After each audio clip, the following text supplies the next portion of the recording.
Hi, I'm Charles with AniCap. The story begins as a peaceful city is attacked by a monster known as a kaiju. The emergency kaiju alert sounds throughout the city, and people are directed to designated safety areas. This thing is huge and it causes massive destruction while roaming the city, so a defense force arrives and opens fire on it. This isn't humanity's first time being attacked, so some people watching the scene eagerly wait to see which division of the defense force will arrive. It's the 3rd division, and they swiftly move in to deal some damage to the kaiju. One girl from the division carries a large cannon and uses this weapon's immense power to put a hole right through the kaiju, ending its life as she watches. Afterwards, our protagonist named Kafka is amazed at how huge the monster was. Its body parts are scattered everywhere, so he tells the others in his group that they will surely have to work overtime for a while. Nearby, citizens cheer the 3rd division for completing their mission with no casualties. Kafka arrives in awe of the crowd that has gathered, and while the heroes walk away from the defeated monster, Kafka walks towards it. This is because his job begins after the battle is over. Him and the group he is in does the job that no one cares about and no one is grateful for. They are in charge of taking the defeated kaijus apart and getting rid of them. Kafka does just that and deposits a sample of the monster in some drone. Their job is not as glamorous as fighting the beast, but it's definitely a different kind of battle in its own right. This is perfectly demonstrated when Kafka notices someone hoisting something they should not be, and it explodes, causing someone to get hurt. Luckily, Kafka has had injuries just like it before, so he handles the situation. These guys have a ton of work ahead of them, and Kafka laments how the bosses want them to clean up the gigantic mess in just 1 week. Just then, Kafka is told that he will be going to a different area, as they are short-staffed, and he is shocked to hear that he will be going to the intestines. Kafka is dragged away, so the others discuss just how bad the intestines are. Kafka arrives at the intestines and instantly loses his appetite. He is a hard worker though, so Kafka pushes through his discomfort to get the job done. That night, Kafka arrives home exhausted, and he does his best to get rid of the smell from work. A news report comes on about Division 3 and their captain named Mina. At just 27 years old, she has not just become the captain, she has managed to slay hundreds of kaiju. A look back shows that she and Kafka were friends, and she was emotional when they promised to eliminate kaiju together. Mina is incredibly popular and famous now, so there are talks of her becoming a candidate for commander of the defense force. Kafka wonders how he ended up on the opposite side of things, but the thought is too depressing, so he tries not to think about it. He reminds himself that cleaning is also an important job that helps people. On top of that, he's able to eat the foods he likes, and has an apartment that he is content with. Kafka thinks that this should be enough, and just goes to sleep. The next morning, Kafka arrives at work, where he is introduced to the part-time student that will be working with them from now on. His name is Ichikawa, and he is determined to join the defense force. Kafka's co-worker points out that Kafka had the same dream he has, but he eventually just gave up and became a veteran at the cleaning company. Ichikawa wonders why he gave up, so Kafka concedes that he realized that his abilities are limited. He tried hard, but there's always someone better. Kafka tries to have a positive attitude about it, but Ichikawa is completely serious. He declares that he will never give up for any reason, so he can't understand Kafka's logic. He doesn't want to understand either, so he just goes to get changed. Everyone thought that they would get along because of their shared dream, but Kafka is furious since he knows that there was no way to answer the kid's question without looking miserable. Kafka is forced to do some reflection, and he wonders if quitting is really that bad. They all head to work and go over the plan for the day. They decide which parts need to be preserved for research and which parts simply need to be destroyed. Ichikawa is assigned to the intestines. Kafka is glad because of the kid's attitude, but he finds that he will be assigned to intestines as well for the 2nd day in a row. He is told that it's because he's good at dealing with intestines, so Kafka vows to show everyone what he's made of. The boss points out how Kafka complains a lot, but acknowledges that he is a diligent worker. If he had passed the exam, he would have been a good defense force officer. Afterwards, Kafka is happy to see that Ichikawa was grossed out by the intestines experience, but he had it just as bad as he must keep himself from puking. Just then, Kafka notices that the kid didn't bring much to eat. Ichikawa rudely tells him that he doesn't have much of an appetite, but Kafka gives him a vitamin drink. He insists that Ichikawa eat and drink as much as he can, or else he won't be able to make it through the workday. Kafka also offers him some nose plugs. Ichikawa refuses them, but Kafka insists that it will help. At the end of the workday, everyone gets cleaned off, and one group leaves first.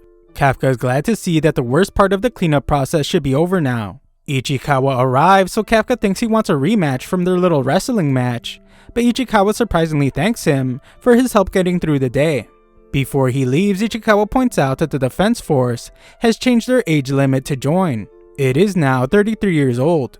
Ichikawa knows that it's none of his business, but he could tell that Kafka looked sad when he talked about the Defense Force earlier.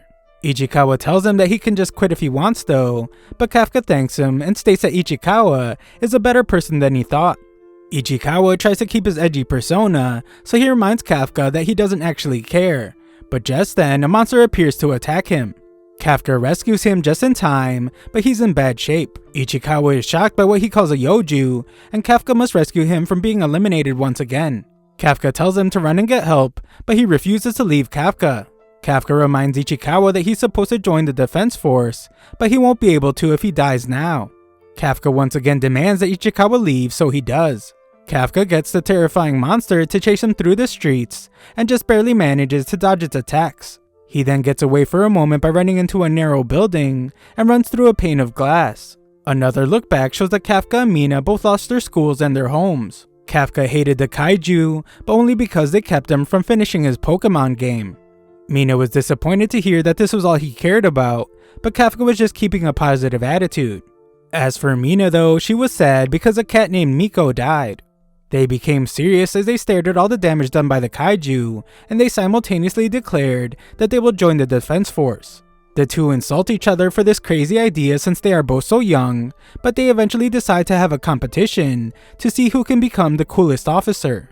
Kafka was sure that they could do it, and declared that they will eliminate all the kaiju together. Back to the present, Kafka realizes that things should not have ended up this way. He must continue running though, as the monster's just smashing through buildings to get to him. Kafka decides to make a stand against the monster, and determines that he must attack its legs. Unfortunately, he doesn't stand a chance, as the monster instantly attacks him, and Kafka wonders why things ended up this way. Kafka screams in agony as the monster stomps on him, and he can no longer move as his leg is broken. Kafka loses all hope as the monster's just about to consume him, but Ichikawa appears to rescue him just in time. Kafka calls him an idiot, but Ichikawa explains that he already notified the Defense Force. Kafka meant that he was an idiot for coming back at all, but Ichikawa points out that if he abandoned Kafka, he would never be able to become a Defense Force officer. Just then, Kafka has flashbacks to when he received the Defense Force rejection letter, and his dreams were crushed. He curses himself for being so useless, as Ichikawa gets thrashed around by the monster. Kafka is furious since he hasn't changed at all. He wasn't able to protect his friend's cat, and now he can't even protect the new kid at work. Kafka's frustration causes him to scream out with rage, just as Ichikawa is about to be eliminated by the beast. However, just then, the monster is absolutely blown to pieces, leaving the two guys shocked. A female voice declares that the target has been eliminated, and Kafka is shocked to see that Mina has arrived with the other members of the 3rd Division. She has some of her crew take care of the injured, while her and the rest go check for more yoju. Kafka is checked on, but he's in really bad shape and unresponsive. That night at the Yokohama hospital, Kafka marvels at how amazing Mina has become. She was able to eliminate such a terrifying monster in an instant, so Kafka determines that she has gone to a place that he can never reach. Kafka thought that he was alone, but he is shocked when he learns that Ichikawa is right next to him. Ichikawa points out that if Kafka didn't rescue him and tell him to run away, he would be dead right now. Kafka is then shocked when Ichikawa says that he is cool, and Kafka thinks about his competition with Mina to become the coolest officer. Ichikawa thinks that Kafka should be an officer, but once again declares that it's up to him.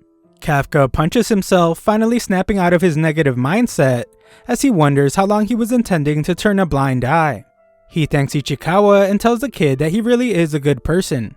Kafka still doesn't think that giving up is a bad thing, but it's definitely not good to deceive himself. He then confidently declares that he will once again aim to become a Defense Force officer. His heroic declaration is interrupted though, when he's shocked to find a monster hovering above him. This thing says that it has found him, and it shoves itself into Kafka's mouth. Ichikawa wonders if he is okay, but he's clearly not as he gasps for air and thrashes about. Ichikawa checks on him, but he is shocked to find a monster in Kafka's bed. Kafka casually looks at Ichikawa and then casually looks at his reflection. The shock eventually hits them, so Kafka tries to tell Ichikawa to calm down and that it's him. Ichikawa calms down, but some old guy arrives to call the defense force. The guys freak out as they think about what the defense force does to kaiju, so the guys panic as Ichikawa tells Kafka to run. Another look back shows Kafka telling Mina how to immobilize kaiju. She took notes as he told her that she needed to attack the legs and tie it up. Mina was scared by the thought of fighting a monster, so Kafka assured her that when the time comes, he will be by her side. Back to the present, Mina thinks about how that was a lie. Just then, Mina is informed that a kaiju was spotted at the Yokohama hospital, and she declares that she will handle it. She will dispatch along with her officers, and they will eliminate the kaiju. Another look back shows that Mina made fun of Kafka for saying that he would be right by her side when she got scared. Kafka was completely embarrassed, so he told her not to tell anyone he said that. Mina was actually really grateful, so she thanked him and agreed that there's nothing to be afraid of as long as they are together. Back to the present, Mina has assembled her division, and they prepare to head to the hospital to eliminate the kaiju that appeared there. An alarm sounds around the entire city, telling people to take shelter from the kaiju. At the hospital, the guys panic as the old man is terrified of Kafka. Ichikawa thinks they can clear up the misunderstanding if Kafka just smiles, but Kafka's smile is horrifying. It clearly doesn't work as the old man passes out. Kafka rushes to help him, but he shocks himself with his own strength as he destroys the area with the slightest touch. Kafka can't believe that he did all that, and others notice that a kaiju is there. Ichikawa is sure that the defense force is on their way, so they agree to leave. Kafka goes to escape out the window, but once again shocks himself when the slightest touch destroys an entire wall.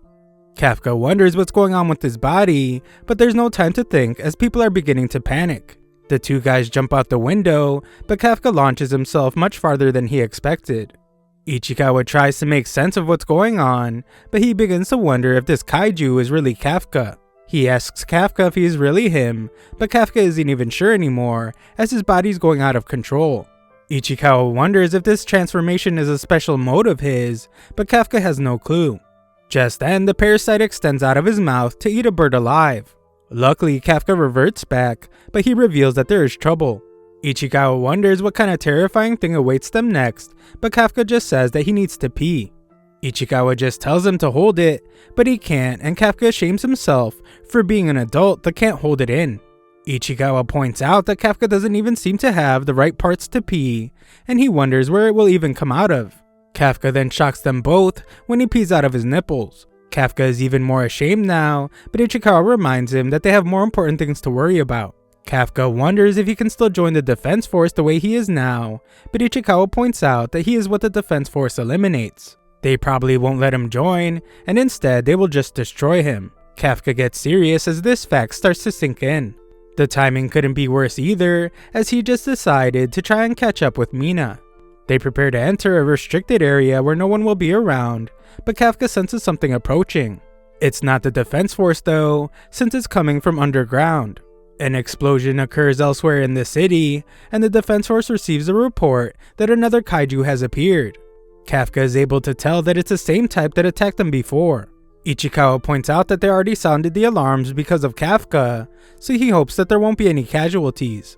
This kaiju will keep the defense force busy, so it's the perfect time for them to hide. Elsewhere, a girl sobs as her mother is trapped, and they are found by the kaiju.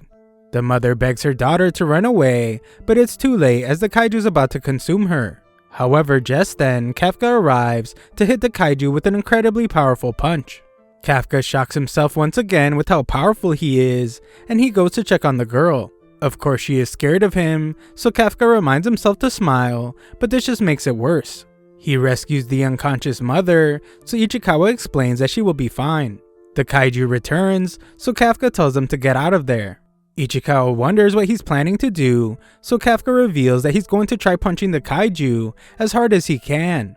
Kafka begins a countdown as his body bursts with power, and he unleashes the powerful punch. This strike absolutely destroys the monster, sending its parts flying everywhere, and its blood rains down from the sky. Kafka still can't believe how insanely strong he is, and Ichikawa is sure that Kafka can never use that punch on a human.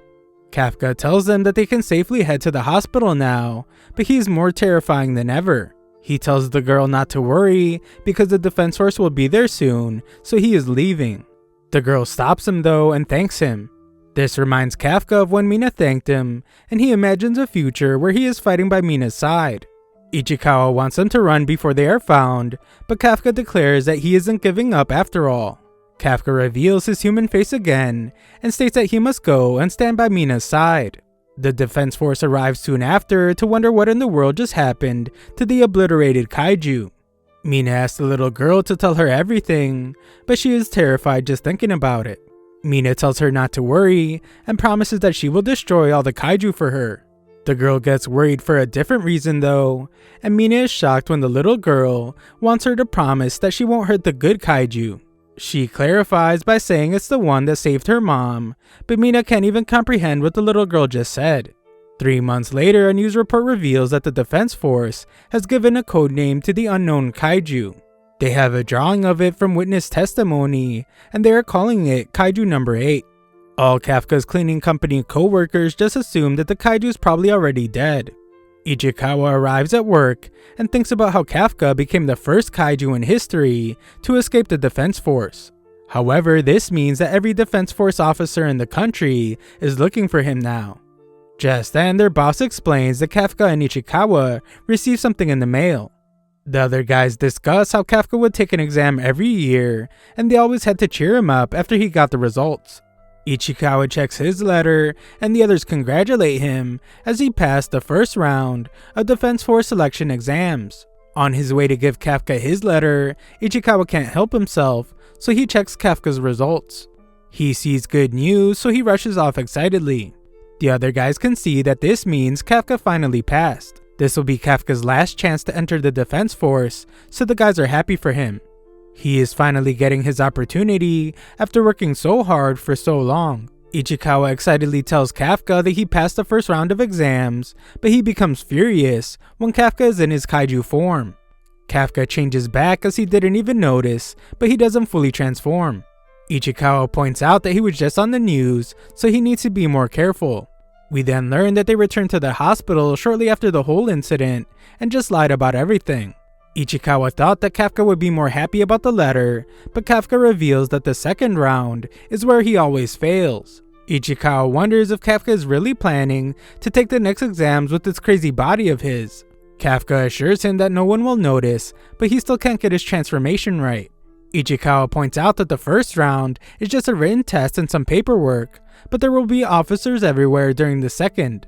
This will be really dangerous, as they will eliminate Kafka on sight if they see he is a kaiju, but Kafka declares that he's taking the exam no matter what.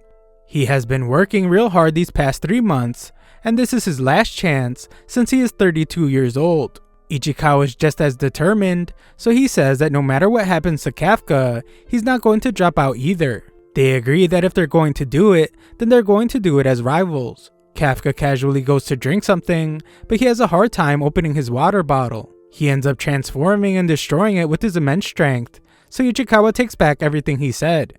The two finish arguing, and Ichikawa tells them that the other cleaners will arrive soon. Kafka is actually relieved that he passed the first round, and he declares that it's time for his revenge match against the second round of exams. 10 days later, the guys arrive at the Defense Force's Tachikawa base for the exam. Ichikawa has been to a different base on a field trip before, but this one is much bigger. This one shares the area with the Self-Defense Force garrison, so troops are everywhere. Ichikawa points out how it makes things much more dangerous, since if Kafka transforms there, then he would be eliminated within seconds. Other examinees begin arriving, so Kafka declares that it's time to go.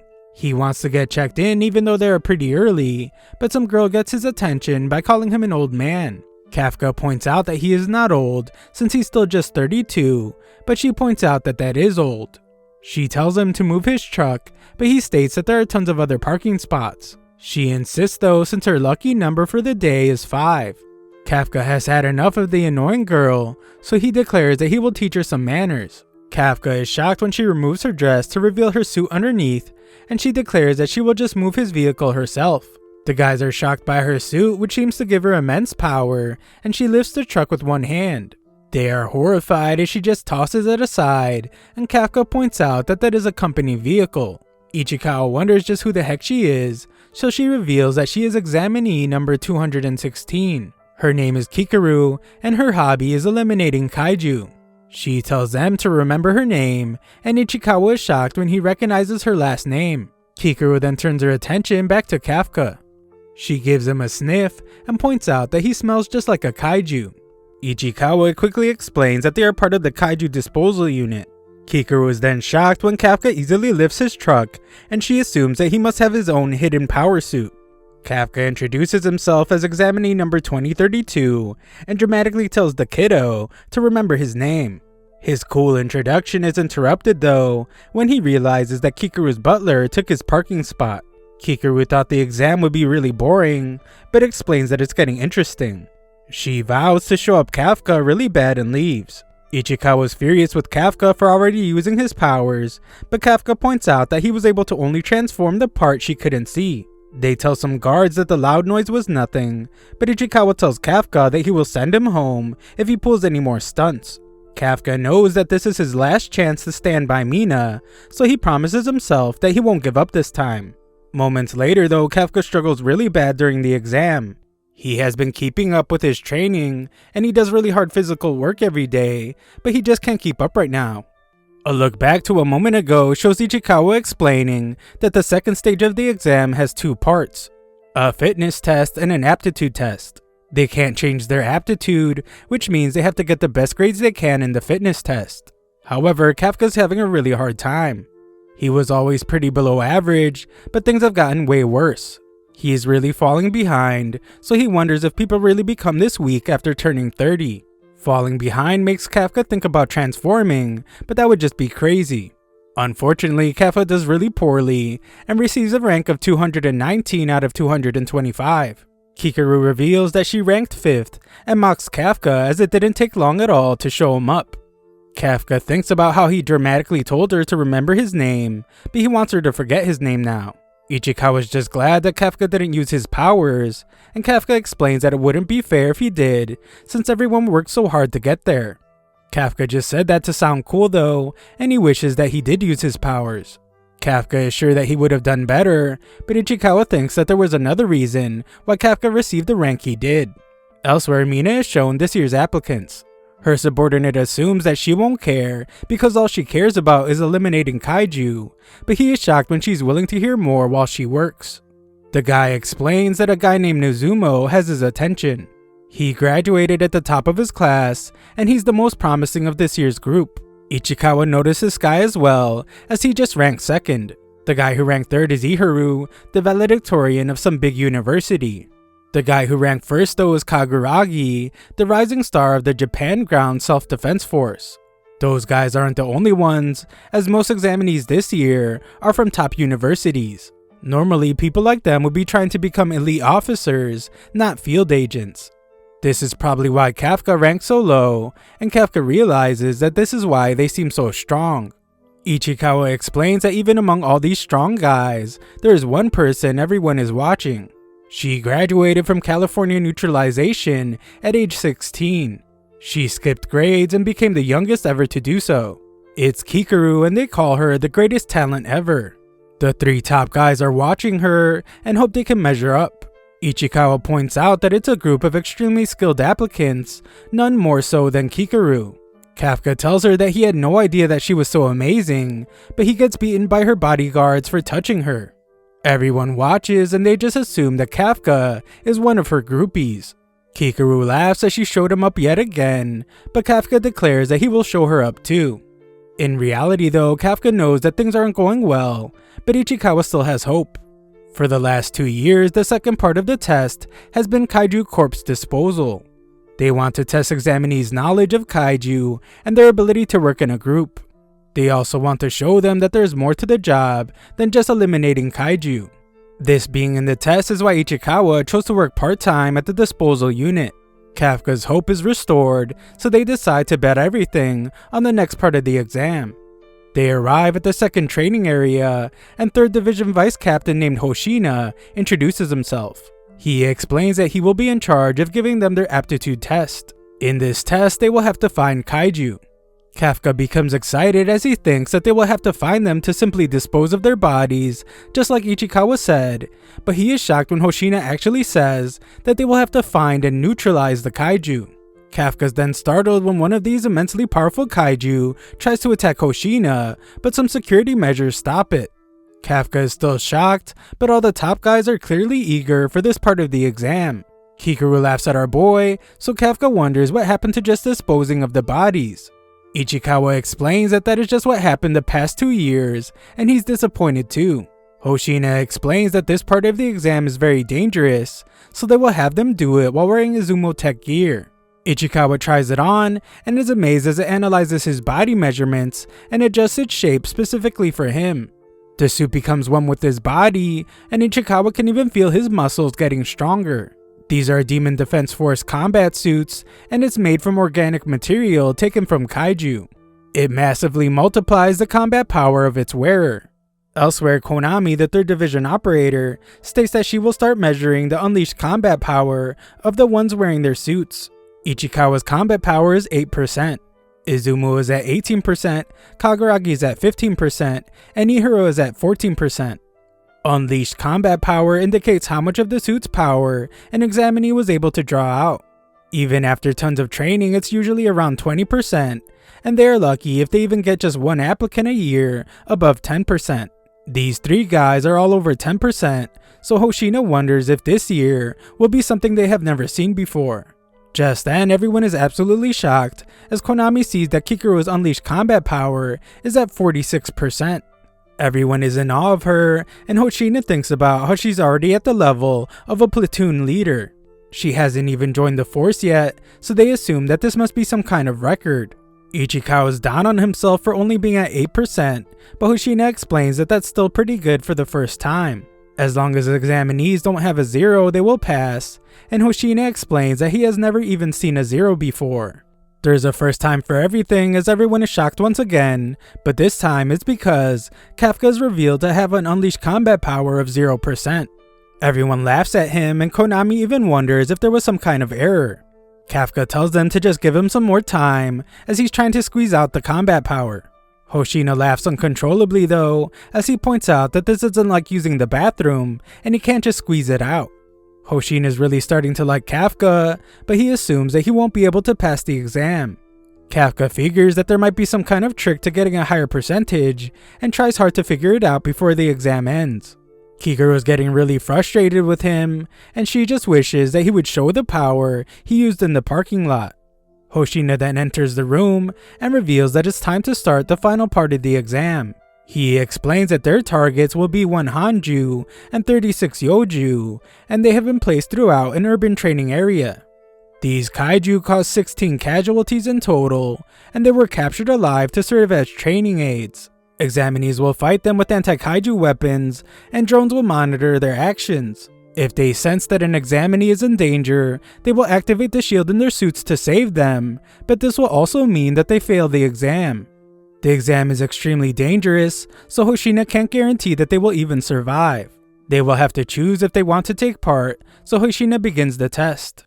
The examinees eagerly rush forward, but they are stunned when Kikaru jumps ahead.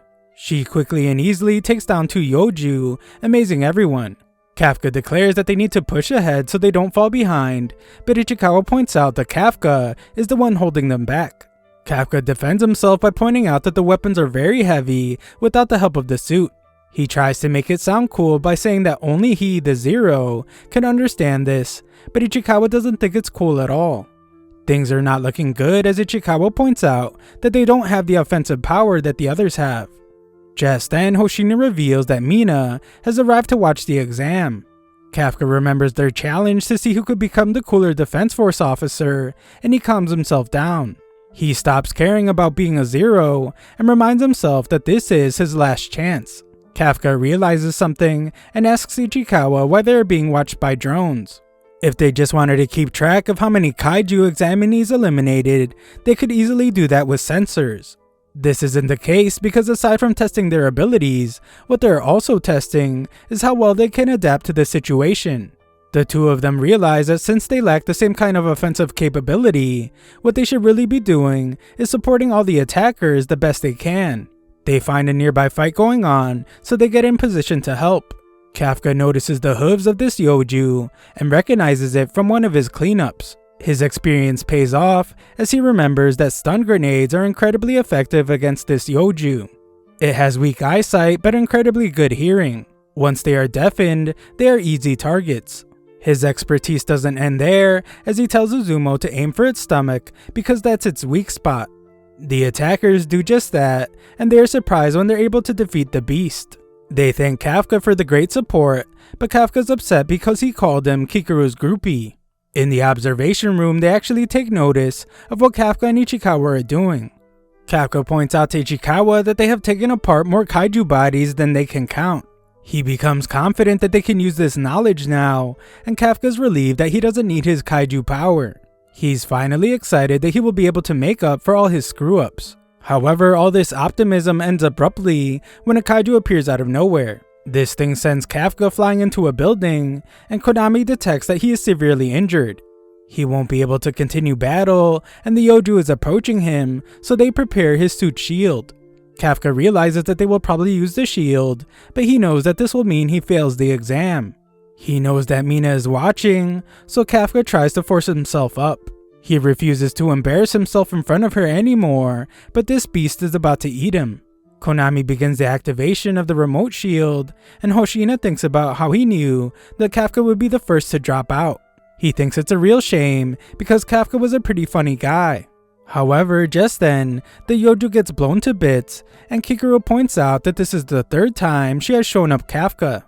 She declares that while she is on the battlefield, nobody gets to quit. Kafka is amazed by her, but she interrupts him. She declares that she will go on to defeat even more kaiju, so he can just lie on the ground like a loser. The other guys can tell that she's going for the main target, but they refuse to just let her take it from them. Kikuru then easily takes out another Yoju. Ihiru thinks she is just way too powerful, and he wonders if she really has on the same suit they do. Kafka wants to go after the main target as well, but his leg is broken and he can't even stand up. Hoshina explains that Kafka has multiple fractures and possibly even organ damage. Kafka wonders if this means that he will have to give up, but he refuses to let himself think that way. Kafka thinks about how horrible it felt to see that he had 0% combat power, and to think that this meant he could never stand by Mina's side. He becomes frustrated when he thinks about how only those with talent pass. Hoshina recommends that Kafka just drop out, and explains that the suit shields aren't foolproof. Kafka has become defiant though, and thinks about how he is the one who decides if he gives up or not. He declares that even though he is too old for dreams, and even if he looks like an idiot, he has decided to bet his entire life up to this point and chase his dreams again. As Kafka makes this declaration, everyone in the observation room is shocked to see that his combat power has gone up 0.01%. Kafka declares that this time he's not giving up no matter what, and Mina takes notice. Kafka proudly shows that he can still stand, which amazes Konami because his leg is broken. Hoshina decides to let him have his way, but warns that he will activate the shield if things look bad. Kafka tells Ichikawa to go ahead without him, since that is the deal they had, but Ichikawa decides to back him up instead. Kafka realizes that this is just the kind of guy Ichikawa is, so he accepts his help. Hoshina has a good laugh at them though, as Ichikawa carries Kafka. Ichikawa admits that he's really embarrassed, but the two of them are really determined. Kafka's broken bones are hurting him a lot, so Ichikawa will act as their legs, and Kafka will use all his knowledge to handle the attacking. Hoshina just wants to pass the two of them already because they provide amazing comedy relief. Kafka instructs Ichikawa to follow Kikuru, and he is amazed by his friend's speed. Kikuru is busy forcing everyone to eat her dust while she defeats a bunch of kaiju, so Ichikawa tells Kafka to be ready to support her when they catch up to her. All the guys watch as Kikuru does her thing, and they are disappointed that she won't even let them help. Konami announces that Kikuru has eliminated the last Yoju in the area, and is already engaging the Hanju. Kikuru uses a grenade to get the beast all riled up, and she uses this moment to get in the perfect position to annihilate it. Kikuru calmly says that this is the last one as she slowly pulls the trigger, and this makes Hoshina smirk as she fires into the monster. Konami is stunned as she announces that the Hanju is defeated and the final stage of the exam is complete. Our boys are of course shocked as they didn't get to help, and Kafka declares that Kikuru is just too fast. Konami now just needs to bring back the drones and send medics for the injured. Hoshina is surprised that the exam ended so quickly, even though it took so much time to set up. Mina is impressed that Kikuru is even more powerful than they say, and Hoshina is shocked that Kikuru was even powerful enough to catch Mina's eye. It was expected that at least 30 people would drop out, but none did, and Hoshina is sure that it was because of Kikuru. This performance is to be expected though, of director Shinomiya's daughter. Hoshina is sure that she will be a big shot in the defense force, and a ray of hope for the entire country. Back at the exam, Kikuru just hopes that she was able to make her father proud by being perfect on the battlefield. Kikuru relaxes as she decides to go laugh at Kafka some more, but a strange being shockingly appears behind her and instantly causes massive damage. Just then, everyone is horrified as all the fallen kaiju start moving again. Kikuru was just barely able to protect her heart by focusing her entire shield on a single point, but she decides that she can still fight. She is stunned when the mysterious monster is able to talk, and it wonders how she can still move. Kikuru determines that it's a kaiju, but she is shocked to see that it's intelligent. Kikuru decides to attack it, but this monster instantly strikes her several times. Kikuru screams in agony, and Konami is shocked to see her vitals drop. They have no clue what's going on, but they are detecting life signals from the kaiju that were already eliminated. What's most shocking though is that the estimated fortitude of the revived Hanju is a 6.4. This is much more powerful than before, and Hoshina thinks about how an entire company is needed to take down a kaiju of that level. There are not many people capable of taking that thing down fast. Just then, Mina tells Konami to activate all remote shields for the examinees and send back some of the drones. Hoshina thinks about how luckily the two of them are some of the people capable enough to defeat this Hanju, so they head out. Examinees are instructed to evacuate, but Kikuru refuses. She thinks that a lot of people will lose their lives if she doesn't stop this thing herself. She uses the suit to stop the bleeding and determines that she can still fight. Just then, Kikuru thinks of her father's words when he told her to be perfect for their nation. Kikuru now demands perfection from herself, but she is easily knocked to the side by the Hanju. She can barely even move now, but she still refuses to lose. A look into the past shows that Kikuru was proud to receive the top grade in class. All the students around her of course didn't do as well, but their parents were at least there to celebrate with them. Kikuru tried to stay positive though, as her butler assured her that her father would be home that day and he would surely be pleased with her score. However, in reality, her father didn't care about her top score. He declared that rejoicing over a single success would only lead to failure next time. Instead of celebrating, he just wanted her to prepare for her next goal. This is when he told her that she needed to always be perfect for the sake of their nation's future and for the sake of her late mother as well. Her father's words still weigh on her till this day, so she fights back. He always told her to never stop moving forward and to never let anyone be better than her. So now she refuses to lose. Even with just one arm, as long as she can move, she will fight. Unfortunately for her, she has just suffered too much damage, and she must once again scream from the unbearable pain. Just then, one of the drones spots the Hanju, and Konami is shocked to see that its severed offensive uni organ has regenerated. Hoshina gets really worried as Konami determines that it's gathering energy for an attack. Hoshina and Mina are rushing to the site, but he is unsure if they will make it in time. The beast prepares this immense attack, and Kikuru comes to the conclusion that she is done for. She apologizes to her father for not being perfect and begins to cry. The Hanju prepares to release its attack, but Kikuru is shocked when Kafka appears to tell her that she did a great job. Kikuru is absolutely stunned as she can't understand why he's there, and the monster's attack strikes them. Of course, Kikuru is even more stunned when they are not harmed, and Kafka begins to transform. Kafka explains that she did a good job buying time for everyone to evacuate, so she can just leave the rest to him. Elsewhere, everyone evacuates frantically. Kaguragi uses flares though to organize the evacuation, which impresses Nozumo. A look back to just moments ago shows that Kafka and Ichikawa were told to evacuate. They were instructed not to go back as Kikuru was fighting the revived Hanju. Ichikawa was ready to evacuate, but Kafka had already disappeared. Ichikawa hoped that Kafka wasn't crazy enough to transform, since he was sure that he would be eliminated on the spot if he did. As Ichikawa rushes to the site, he realizes that Kafka definitely is crazy enough to transform, since he doesn't hesitate in these kinds of situations. Back with Kikuru, she's absolutely stunned by Kafka's transformation, and she can't understand how he could be a kaiju. Kafka shows that he's just his normal self, as he begs her not to tell the defense force. Just then, Kikuru is terrified, as the Hanju uses its immensely powerful attack again, but Kafka easily deflects it. Kafka promises to tell her everything in a moment, as he only needs 1 second to eliminate the beast. Just then, Konami detects a mysterious ultra-powerful energy source near the Hanju. The explosion knocked out their comms, so they have no visual. They do have a reading on its fortitude, but Konami refuses to believe that it's real. This mysterious beast supposedly has a fortitude of 9.8. Hoshina says that's impossible, and just assumes that the explosion must have scrambled the measurement system. It's impossible because if it were true, then this would be one of the most powerful kaiju in history. Kafka powers up like the insanely powerful beast he is. He apologizes to the Hanju as he is simply running out of time, and he must end things with one punch. Kikuru then watches in utter amazement as Kafka's punch meets the Hanju's punch, and the Hanju is blown to bits. Kikuru's shock is written all over her face, and the Hanju's body parts get scattered everywhere. Kafka is pleased with his work, and tells the monster to try to come back to life after his attack. The thing starts moving again though, so Kafka begs it to stop, as he was just joking. The monster really is defeated though, and Kikuru can only wonder just who this guy is. Kafka saves her from another attacking Yoju, and reveals his face. He assures her that she is safe now, but scolds her for putting herself in so much danger. Soon enough, Kafka's the one being scolded as Ichikawa arrives. Kafka explains that he was only planning to transform part of his body, but he had to change the plan when he saw the Hanju.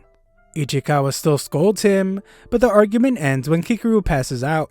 Soon after, Mina and Hoshina arrive at the scene, but they can't imagine what could have caused this much damage to the Hanju.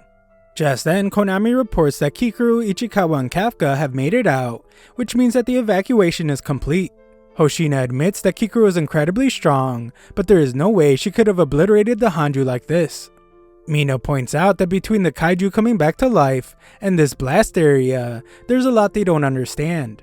Mina then issues an order for an investigation unit to inspect the area, while she and Hoshina wipe out the remaining Yoju. Hoshina realizes that this blast is similar to what they saw 3 months ago, and he wonders if they are connected. Later, we see that Kafka is back in another hospital. Ichikawa explains that Kikuru is recovering as well, as they are using the Defense Force's best technology to treat her. Kafka reflects on the exam, which reminded him how difficult it is to compete against incredible people. It also reminded him that chasing your dreams means there's always someone out there who's beating you at the things you care about the most. Most importantly though, he remembered that you get so excited that you don't even care. Kafka's glad that he decided to take the exam again, and he thanks Ichikawa for encouraging him. Just then, Mina surprisingly appears and simply thanks them for carrying Kikuru to the shelter. She leaves just as fast as she appeared, so Kafka almost calls out to her. He stops himself though, as it's not the right time, and he would rather wait to talk to her after he becomes an officer. He's more confident than ever that this will happen, and he makes a silent promise in his mind, telling her to just watch. Nearby, Kikuru has a nightmare about failing to be perfect for her father. She wakes up to wonder if her father has arrived, but it's just Hoshina. He explains that there were no casualties, and it was all thanks to her defeating the Hanju. Her shock from hearing this makes him wonder if she was not the one that defeated it. Kikuru remembers what Kafka said, so she declares that she was the one that eliminated the Hanju. That night, a news report explains what happened at the exam, and reveals that while many were injured, there were no fatalities. In some bathroom stall, we see that the mysterious and intelligent kaiju is listening. He's stunned and disappointed to hear that there were no fatalities at all. Just then, the phone rings and the monster reminds himself about how to answer it.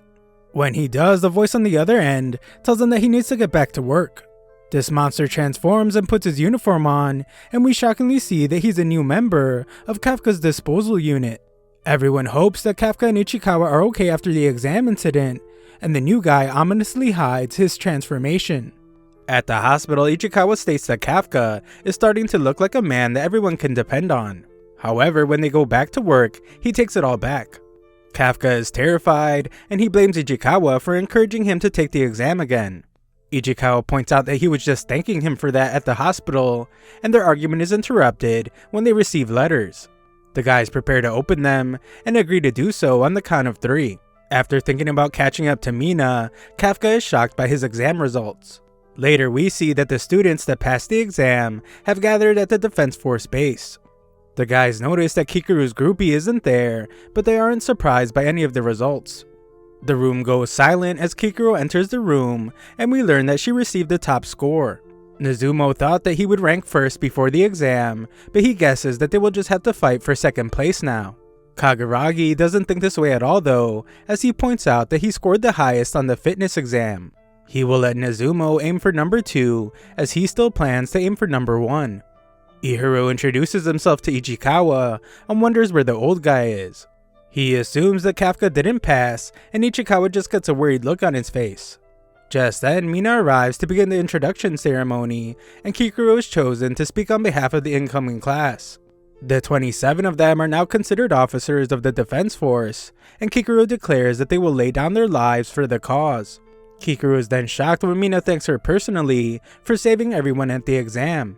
Kikuru becomes really sad as she knows that Kafka is the one that should be hearing these words, and she wonders why he isn't there. He had the audacity to not only save her life, but to also worry about her like she was a little girl. She becomes enraged as it was completely humiliating, and she still wants answers to why he was able to become a kaiju. Just then, everyone is shocked as Kafka arrives late to the ceremony. It turns out that Kafka actually failed the exam. He scored the lowest on the fitness exam and received a 0 on his aptitude test. During a meeting over who would pass, Mina was about to say something about Kafka, but Hoshina interrupts and declares that he will take Kafka. Kafka's numbers say that he doesn't have what it takes to be an officer, but what he showed on the battlefield says otherwise. Kafka was able to locate the enemy's weak points, and he prioritized helping others over his own kill count. Most importantly though, Kafka really made him laugh. Hoshina isn't sure if Kafka will ever become a full officer, but he will bring him into his platoon as a cadet so he can receive more training. Mina now explains that he's enrolling as a cadet, so she had him skip the introduction ceremony. Kikuru is glad to hear it, and the top guys are too. Mina then gives a speech about how the kaiju are getting stronger, and she won't be able to guarantee the survival of the new officers. However, she vows to stand at the very front so she can act as both their shield and spear. Kafka gets really caught up in her speech and loudly declares that he will be standing next to her soon. Everyone is shocked as they call him crazy for calling the captain by her first name. For speaking out of turn, Mina tells him that he owes her 100 push-ups, but he thinks about how it was an accident. Hoshina laughs uncontrollably and points out that Kafka is already back at his funny ways. Mina leaves, but Hoshina wonders if he just saw her smile a little bit. Konami can't believe that Kafka's already bringing the comedy, but Hoshina explains that this place can get pretty gloomy and they need a guy like him. However, Hoshina secretly has another reason for keeping Kafka around. He noticed something strange when they detected the 9.8 fortified kaiju. Hoshina still believes that it was just a busted sensor, but what he noticed is that someone's vitals stopped coming in at the same time. This person was Kafka, so Hoshina thinks that there's something strange about him. He has decided to keep Kafka close so he can find out what that something is. Down below, everyone cheers on the old dude as he completes the 100 push-ups. Kikuru wants to speak with him, so the guys assume that she wants to confess her love. She denies that, so Kafka assumes that it's one of those meet me after school behind the gym kind of things. Kikuru denies that as well and just tells him to come with her. He does, and Kikuru is shocked when Kafka reveals that a kaiju forced itself into his mouth. Kafka wonders if he can just tell the Defense Force the truth, as they might be able to cure him. Kikuru is sure that it's a terrible idea, since if they don't eliminate him on the spot, they will surely make him spend the rest of his life being tested and having experiments done on him. Even worse, she has heard a rumor about what they do with kaijus powerful enough to get a number. After they are defeated, their body parts are used for a special weapon. Kikuru fears that this will happen to Kafka, so he begs her to keep his secret. She agrees to do so, but if he ever tries to harm humanity, she vows to end his life. Everyone gets very serious, but Kafka's actually counting on her to do that if things go bad. Later, everyone watches as Ichikawa performs a training exercise. He completes it in just over 2.5 minutes, and it is announced that his estimated unleashed combat power was 18%. Everyone gasps in amazement, and Hoshina is impressed by how much he has grown in such a short period of time. Ihiro can't believe that Ichikawa just set another personal best score, so he jumps into the exercise next. He goes real hard as he refuses to be outdone. Ihiro finishes in 2 minutes and 15 seconds with an unleashed combat power at 20%. Ihiro is really pleased with himself, and he tells Ichikawa to not get too cocky. Just then, everyone is absolutely stunned as Kikuru finishes in 1 minute and 15 seconds with an unleashed combat power at 55%. Kikuru taunts the boys as both their scores combined are still worse than hers, and Nizumo can't help but feel average around her. Kaguragi points out that he doesn't have time to worry about those better than him, as he now has the same combat power as him. Nizumo promises that he will set a new best when it's his turn, and all the powerful rivals stare at each other with great intensity. However, the intense moment is broken up when an exhausted Kafka finishes the exercise in 6 whole minutes and has a combat power of 1%. Kafka is actually really happy about this, as he has turned the 0% from before into a 1. Kafka demands that Kikuru praise him, but Hoshina points out that he will never become a full officer at this rate. In fact, he will probably be fired in just 3 months. Hoshina has them all run 10 laps and gives them an extra 5 for complaining about it. Konami can tell that there are a lot of rivals in this class, and Hoshina is glad that they're all pushing each other to become better. Afterwards, the guys are all exhausted, and Ihiro tries to argue with Ichikawa about who has bigger muscles. Kafka tells the kids to stop arguing, and shows them the muscles of a hardworking grown-up. Kafka can't hold his stomach in for long though, and Ihiro points out that he can't join the defense force with a spare tire like that one. Kafka tells them all that it will happen to them too after they turn 28, and demands that they arm wrestle him to see who is stronger. Just then, they're all put to shame when Kaguragi enters the room with his bulging muscles. In the laundry room, the girls in the class are shocked to find Mina. Kikuru admires how in shape she is, but she knows that that alone doesn't explain her amazing combat power.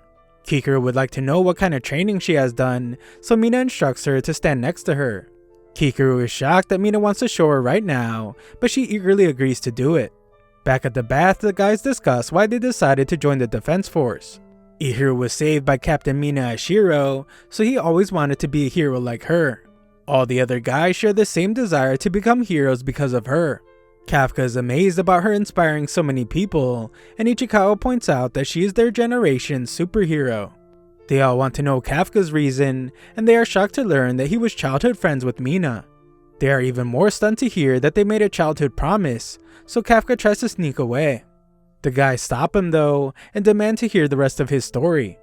After the girls' bath, Kikuru wonders if something happened to the guys, as they don't look too good. It turns out that they were so caught up in conversation that they stayed in the bath too long. They were talking about Mina, so Kikuru just calls them stupid boys. The class would then go on to do even more training exercises. There were a lot of times of tension, but it's pretty clear that they were forming a bond together. They were doing practically everything together and growing stronger as a team. Kafka would one day fall behind during a run, but his buddy Ichikawa was there to help him keep going. One night, Kafka refuses to sleep as he knows that he must work twice as hard as everyone else. Hoshina surprises him and points out that sleep is pretty important too. Kafka refuses to let himself get tired, and Hoshina wonders if he's doing it all for Mina. Kafka can't believe that he knows about that, so Hoshina tells him that he should assume that every word he says in the dorm is being recorded. Kafka declares that he made a promise to fight by her side, but Hoshina points out that that could be interpreted as Kafka trying to steal his spot as Mina's vice captain. Kafka hesitates for a moment, but confidently declares that that is what he intends to do, and he will do his best to make it happen. Hoshina seems annoyed, but he allows Kafka to have 2 more hours for studying. Before he leaves though, Hoshina declares that he will not let Kafka have his spot next to Mina. Kafka thanks him anyway, but Hoshina warns him not to get too close to the other officers. This is because anything could happen at any time. Just then, an alarm sounds and everyone wakes up. This is exactly what Hoshina was warning him about, and he tells Kafka to get ready for his first mission. Konami gives Mina a status report and informs her that the surrounding area is being evacuated. It is quite the ordeal as tons of people wait to board some buses. The defense force is working with another group that is currently constructing a command post nearby. As for the Hanju that appeared, it came from underground and has grown even larger. The appearance of the Hanju has been followed by the appearance of a large number of Yoju. Mina declares that she will handle the Hanju herself, and she picks a spot to snipe from. Mina wishes luck to everyone, and they head out. Hoshina declares that it's time to hunt some kaiju, and Ichikawa tries to wrap his mind around how this is their first mission. Kikuru stares at Kafka in disbelief about him being kaiju number 8. She very seriously hopes that he doesn't disappoint her, but of course he does, as he's almost about to throw up. Elsewhere, we get a terrifying look at the gigantic Hanju and the evacuation shelter. Kafka and the other members of the Hoshina platoon stand at the neutralization area, and Kafka gets his first look at the giant monster. Hoshina explains that Mina's unit will be handling that Hanju, but the problem is that it's creating a ton of Yoju. Their job will be to make sure that the Yoju don't escape from the neutralization area. They are new recruits, so it's natural that they are placed at the very rear of the fight, but this also means that they are the last line of defense. No one has any questions as they are all focused on the mission, so Hoshina gets ready to start it. He declares that no matter how good their scores are during training, that won't save a single life. It is now time for them to show what they can do on a real battlefield. All the guys show their camaraderie as they get hyped up, and Hoshina tells them to have fun out there. Civilian evacuation is complete, and Mina is 8 minutes away from her position. Kafka communicates with Ichikawa and declares that during this mission, he must prove that he can do the job. He thinks about how Hoshina told him that he wouldn't last 3 months the way he's going now, and Kafka fears that he might not get another chance to prove himself. Kafka's really nervous, but for some reason, he's also really excited. He doesn't know why, but Ichikawa thinks about how this is the job that Kafka always wanted.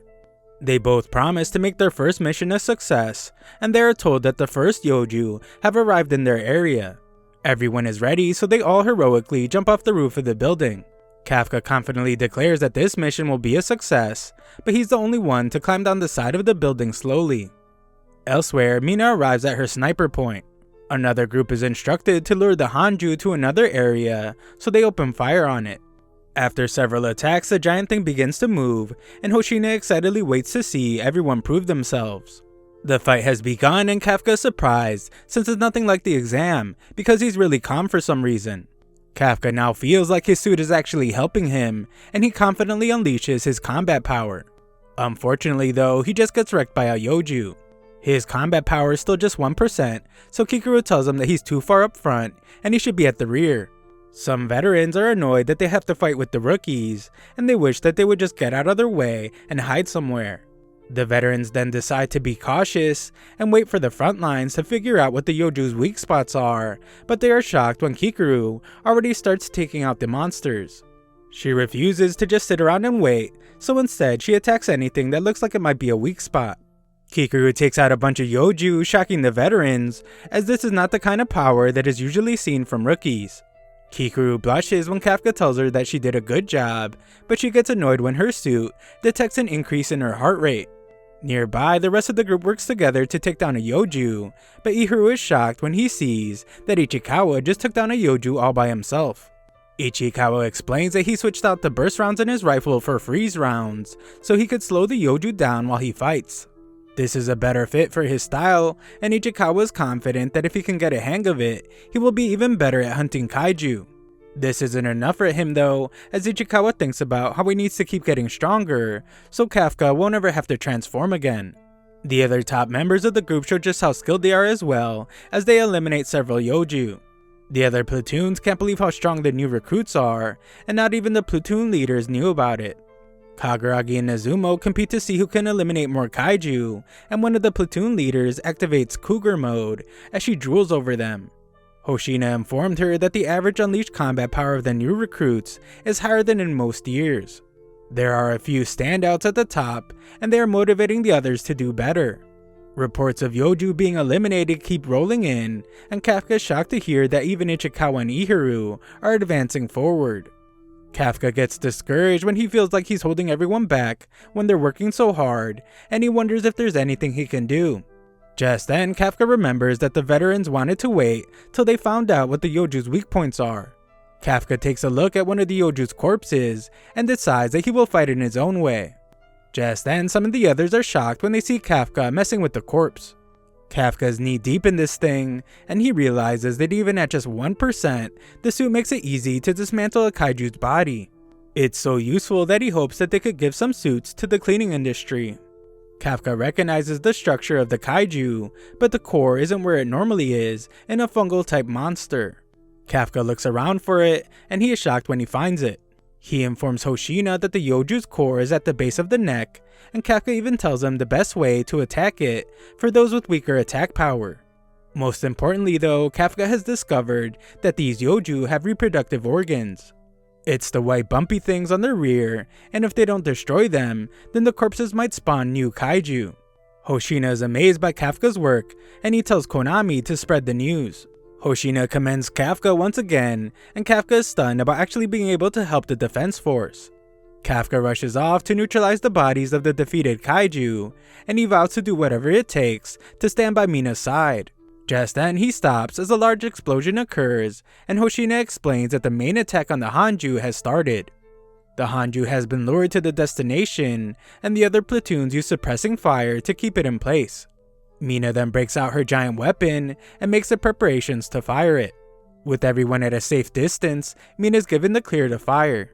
Mina thinks about her competition with Kafka about becoming the cooler officer, and she prepares to show him how far she has gotten.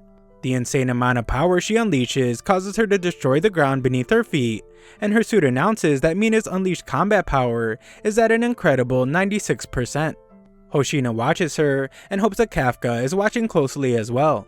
Mina fires her weapon, and the insanely powerful attack absolutely destroys the gigantic Hanju.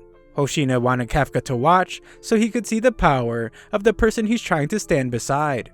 The Hanju's core is now exposed, so Mina loads another round into her weapon. She fires away, destroying even more of the Hanju, and Konami announces that its vitals have disappeared. The thing collapses, and Konami is a bit surprised when Mina loads a third round. Mina fires away again, and Konami announces that the Hanju has stopped moving completely. Everyone is amazed, but they're all shocked when Mina loads a fourth round into her weapon. Konami points out that the Hanju is already down, but Mina just demands that Konami give her the order to fire again. She does, so Mina once again shoots at the monster. Kafka watches in total admiration of her, and Hoshina arrives to wonder if Kafka is ready to give up on his goal. Standing by Mina's side means that he would have to match her incredible strength. Hoshina admits that not even he could do that. His combat power is not as good as hers when it comes to long-range weapons, so he can't take down the big boys like she can. The story is completely different, however, when it comes to small and mid-sized kaiju. Just then, Kafka gets worried when a kaiju appears behind Hoshina, but this just proves to be an opportunity for Hoshina to display the power he spoke of. With just the slightest movement, Hoshina slices the Yoju to pieces, and he declares that he thinks he's better than Mina when it comes to monsters of this size. Kafka couldn't see his attack at all, and Hoshina explains that his family has been a clan of kaiju hunters for generations. He goes on to say that a captain and vice captain are the force's most powerful members. That is why they are given special equipment tailored to their fighting styles. Mina informs Hoshina that the Hanju is down, so Hoshina tells Kafka that it's finally time for the real show to start. Kafka is confused since the Hanju is down already, so Hoshina reminds him that the real problem is the countless Yoju that still live inside its corpse. The unbelievable amount of Yoju begins swarming out, so Hoshina tells everyone that once they finish off the riffraff, they will be able to go home. The recruits think he's being a little too casual, so the veterans taunt them for giving up already. They are determined to show the new recruits that there's more to fighting than just combat power, so they head out to fight. The cougar named Nakonashima tells Kagaragi and Nozumo that they can just let the veterans take care of everything, but they rather fight. Konami analyzes the new recruits though, and sees that they are tired. Their unleashed combat power and endurance are both falling. Hoshina points out that it's a big mission, but if they can get through it, then it will push them to the next level. Most officers end their career with a combat power between 20 and 30%. However, a very small number of them overcome that wall and become captains. Kikuru is the only new recruit that has reached that level, but Hoshina thinks that there might be another one. This other person is Ichikawa. We then watch as Ichikawa eliminates another kaiju, and Ihiro becomes furious. He spent years training at a renowned technical college, so he can't understand why he isn't able to keep up with Ichikawa. Just then, they are told that more Yoju have been spotted nearby, so the two of them head to the front lines. Ichikawa is shocked when he sees the jacket of the monster sweeping company, and he wonders what one of the cleaners is doing there. They try to explain that the cleaners won't be needed for a while, but they just get ignored. The mysterious person is just disappointed as the reproductive organs he loaded the Yoju with have been destroyed. He wonders how they found out, and he speculates that somebody on the force knows all about kaiju. The guys are then shocked when this guy turns to them with his messed up face, and he wonders if they know anything about what happened. Nearby, the guys from the cleaning crew try to see if they can spot Kafka and Ichikawa. They're too far away, but what they can see is how gigantic the kaiju is. It's so big that every cleaning company in the nearby cities have been called to the scene. Just then, they notice that the new guy is missing. Back on the ground, Ichikawa tells the guy to get to safety, but he shockingly launches an attack that pierces right through Ihiru's chest. Ihiru's in a great deal of pain, but the guy's just disappointed that he missed the heart. It's pretty clear that their enemy is a kaiju, but Ichikawa has never heard of a humanoid kaiju other than Kafka. The monster turns into its kaiju form, and the guys realize that it's the one from the exam. What's even more terrifying is that it's the one that took down Kikaru. The monster doesn't want to leave empty-handed, so it has decided to take a sample of one of these Defense Force officers. Ichikawa tries to inform Hoshina of the humanoid kaiju, but the monster reveals that he already figured out how their communication devices work. He came up with a trick to keep himself hidden from the humans, so this entire area is undetectable. The monster's next attack does some serious damage to Ichikawa, but he's disappointed again because his aim is off for some reason. Ichikawa is shocked that the monster is blasting right through his suit's defenses, and the monster can tell that Ichikawa knows something. It turns out that Kikoro told the guys about this monster in case they ever ran into it. She explained that his attacks seemed to be coming out of nowhere, but if they focused hard enough on his fingers, they would be able to see him preparing for the attack. Ichikawa does just that, and he shocks Ihiru when he's able to dodge the monster's attacks. The monster figured this much, but he's surprised when Ichikawa fires back. Ichikawa tells Ihiru to go get help, but Ihiru refuses to let someone else protect him. Unfortunately, Ichikawa has to rescue him from another attack, and Ichikawa pleads for him to leave again. Ihiru realizes how bad the situation is as the monster approaches, so he runs away. Ichikawa admits to himself that he is scared because this monster defeated Kikaru. However, the Defense Force officer he wants to become always puts his life on the line to protect the people he cares about. Ichikawa begins his attack, and his only real goal is to buy enough time for Ihiru to get to safety. As Ihiru runs away, he can't believe how Ichikawa seems like a totally different guy. He can't understand how he's able to fight the monster, and he hates having to run away. A look back shows how everyone was told that they would hit a wall, unleashing their combat power. This usually happens at around 20 to 30%, and only very few people can scale that wall. Unfortunately for Ihiru, he has been stuck at 20% for 2 weeks. Ever since he was saved by Mina, Ihiru has only thought about becoming stronger, but he becomes frustrated since Ichikawa was able to surpass him already like it was nothing. Back at the fight, the monster can tell that Ichikawa knows a few things about him. The monster shows him something he is sure he doesn't know yet, and unleashes an attack, but this time Ichikawa is saved by Ihiru. Ihiru is still in really bad shape, so Ichikawa wonders why he came back. Ihiru thinks about how he realized that he doesn't hate Ichikawa. The person he hates is himself for not really changing at all since the day he was saved, and still being a person that needs to be saved. Ihiru declares that Ichikawa isn't saving him, he is saving Ichikawa. The monster is confused by their strange human interaction, but he soon realizes that one human was trying to help the other escape. He explains that their effort is useless because nothing can leave this space without his permission. This leaves them with no other choice, so Ihiru declares that they must fight together. Ihiru is in really bad shape, so he decides that he will give Ichikawa an opening so he can land a powerful attack. They begin their attack, and Ichikawa is shocked when Ihiru uses a conductor round. Ihiru declares that Ichikawa isn't the only one trying out different kinds of bullets, and the monster gets annoyed since the bullet makes it hard for him to move. The monster decides that he will have to take out Ihiru first, but Ihiru reminds himself that he was already hit by the monster's attack before. He focuses himself this time, and he's able to dodge the attack. The monster is shocked, and Ihiro hits him with another conductor round to get Ichikawa an opening. Ichikawa unleashes his maximum combat power and begins to power up. He begs for God to just this one time give him more power than Kikuro and Hoshina, and he fires away at the monster, splattering parts of it everywhere. The guys are shocked though when the smoke clears to reveal a wall of corpses. The monster emerges from the wall and declares that Ichikawa is done for. Ihiro screams out to him, but it's no use as the monster pierces Ichikawa's body with several attacks. Elsewhere, Hoshina is told that they have lost all contact with Ihiro and Ichikawa.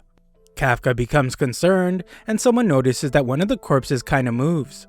Kikuro arrives, and Kafka realizes that all signs are pointing to the monster from the exam being there. Back with the guys, Ihiro becomes really concerned for Ichikawa as he collapses. Ichikawa's entire body feels like it's burning, but he knows that he needs to get his suit to stop the bleeding. Ichikawa declares that he is still alive, so the battle is not over. The monster is disappointed to see that he can still move, and he explains that it's surprisingly hard to stop a human's motor functions without killing them. Ihiro tries to stop the monster from attacking again, but this just gets him attacked instead. The monster decides to put an end to the fight, so he tests out some attacks on Ichikawa. Ichikawa screams in agony, but he can still move, so the monster tries out attacking different spots on his body. Ichikawa screams even more, and Ihiro becomes furious. His comrade is being attacked right in front of him, and there's nothing he can do. Ihiro hates to admit it, but he acknowledges that Ichikawa is amazing. Ihiro is sure that he will become a captain one day, so he won't let Ichikawa's life end here. He heroically tries to shoot the monster again, but the weapon is damaged. The monster determines that he doesn't need Ihiro anymore, so he prepares to end his life. The situation is completely hopeless, so Ihiro pleads for God's help. It's actually so bad that Ihiro doesn't care who comes, and he would welcome help from a demon or even the devil himself. All he can do is plead for help now, and he wishes that someone would come save his friend.